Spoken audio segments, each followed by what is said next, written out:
हे श्यामा गजब शहर दरभंगा जही में आहा विराजना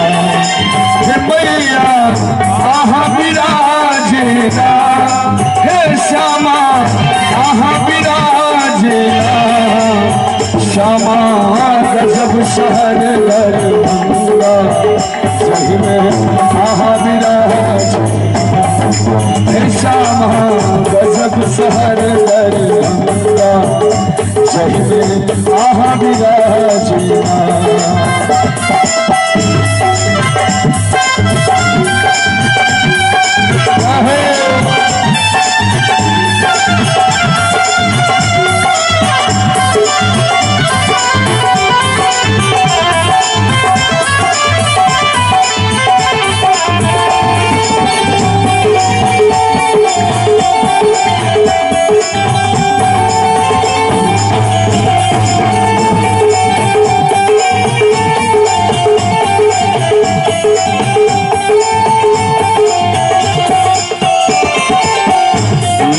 राज में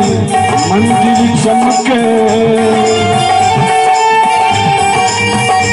पीछे राज में मंदिर चमके गोल सा अंगना गमके पीछे राज में मंदिर चमके धूप गुगुल सा